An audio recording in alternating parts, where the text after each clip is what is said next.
wag na po tayong bagitin. At ako po ay nagpasabi na rin kay July na ayaw ko ng laro.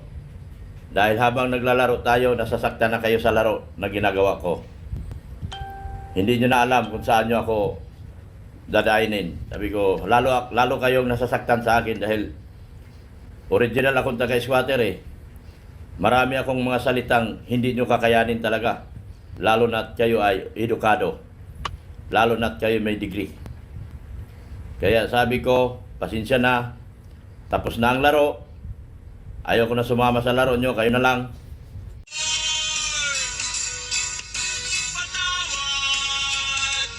Yon mga kalingap, nagbabalik po. Kalingap Gala.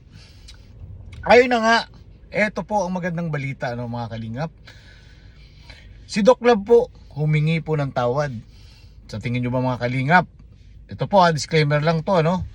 Seryoso ba yung paghingi niya ng tawad? Unang-una po, humingi po siya ng tawad kay Kuya July.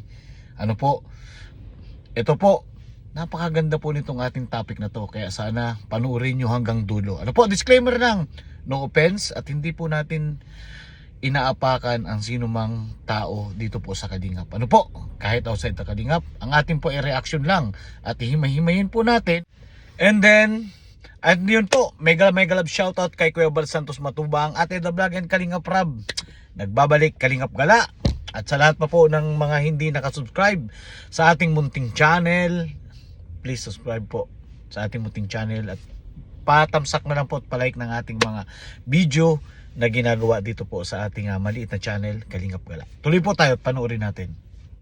At gusto ko nang mag-focus sa aking charity. So nakausap ko na po, sabi nga ni si July, muntik na raw niya akong kasuhan eh. Pakakasuhan mo ako eh, nasa tama man ako. Nakipagbakbakan man ako sa tama. Pero ngayon, hindi na. So sabi ko sa kanila, pasensya na kayo. Lahat ng aking nasagasaan sa laro ng buhay.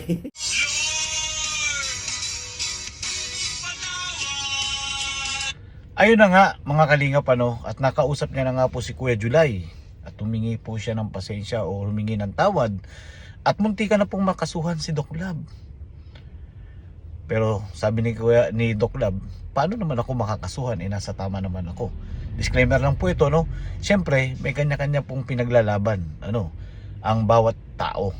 Pero dito po sa punto na ito, ito pong si Doc Love ay humingi ng pasensya kay Kuya July at munti ka na nga siya raw makasuhan, and then siya raw po ay magpupokus na lang sa kanyang pagcha-charity. Sana nga ano po, dahil hindi naman po huli ang lahat. Kung ikaw man ay may pagkakamali, hindi ko naman sinasabi na si Doc Love ay may pagkakamali. At hindi ko rin sinasabing ikaw ay tama. Dahil nandito tayo sa social media, ano, bilang isang tao, may kanya-kanya tayong pinaglalaban at karapatan. Pero ang karapatan at na pinaglalaban ng bawat isang tao, dun tayo sa tama. Kung may karapatan ka na ikaw ay tama, talagang ipaglalaban mo. Sa social media kasi mga kalingap ay talagang minsan nagiging natural lang yung mga ganyan, ano, yung palitan ng akusasyon, palitan ng akusasyon bawat isa. Pero sa bandang huli, mas mahalaga pa rin yung nagkakaayos kayo. Yung nagkakaayos bilang magkakasama o magkaibigan o dating magkakasama. Kasi napakahirap po ng merong kaso o problema. Di ba po mga kalingap? Napakahirap po ng makasuhan ka o may makasuhan ka o kung ikaw man yung magkakaso. Gasos po yan mga kalingap. Kung pwede namang ayusin, mas better po, ano. At pwede pong bandang huli ay magkaayos kayo at magkapatawaran. Ito ang tanong.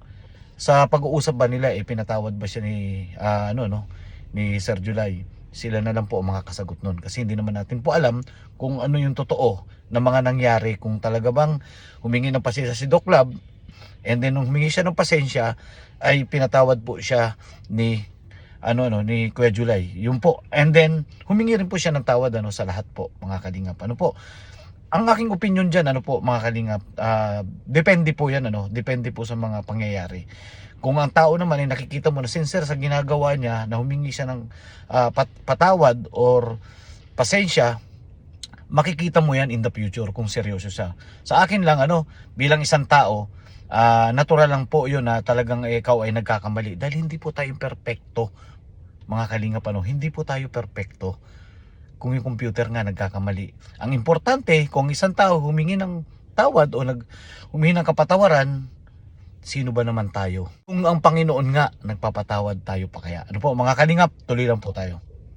Yung aking main channel ay ipapahinga ko na at magpo-focus na po ako at ibibinta ko yan pagdating ng araw dahil ayaw ko na kapag ginamit ko yan, may marami pa akong salitang maririnig.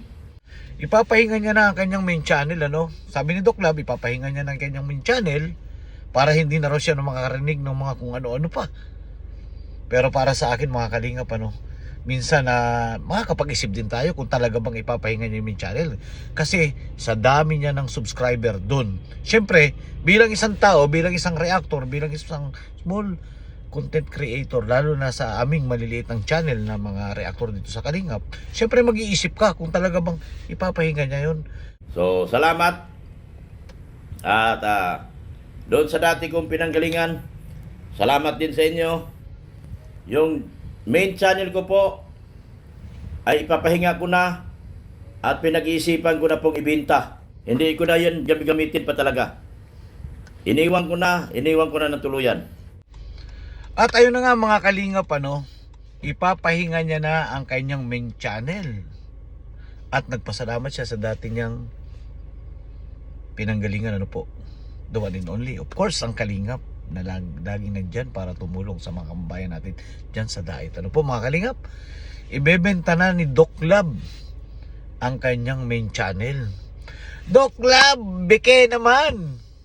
Beke naman, Doc Lab. Kung ibebenta mo yung main channel mo, baka pwedeng sa akin mo na lang ibenta. Joke lang po yun, joke lang po yun, joke lang yung Doc Lab, biro lang yun.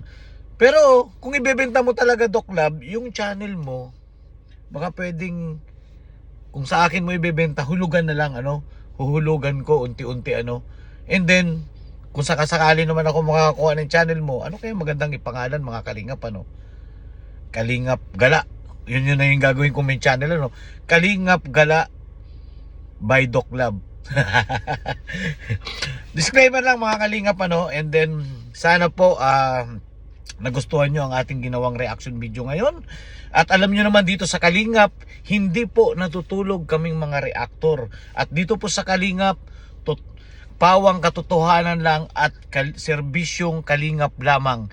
Dahil dito sa Kalingap, hindi po natutulog ang mga reactor 24 oras mga kalingap para magtanggol, of course, at magpahayag ng katotohanan dito po sa loob ng Kalingap. Ayun po mga kalingap, once again, this is Kalingap Gala at magandang hapon po sa inyong lahat, magandang umaga at magandang gabi sa iba't ibang panig ng mundo. At mega shoutout po kay Kuya Bal Santos Matubang, Ate Etna Vlog, and Kalingap Rab. Ayun po, at sa lahat po ng Kalingap Netizen, mega love shoutout sa inyo. And of course, sa Team Guapo.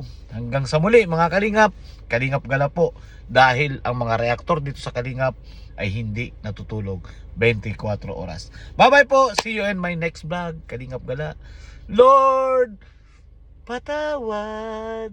Bye-bye. Good vibes lang po.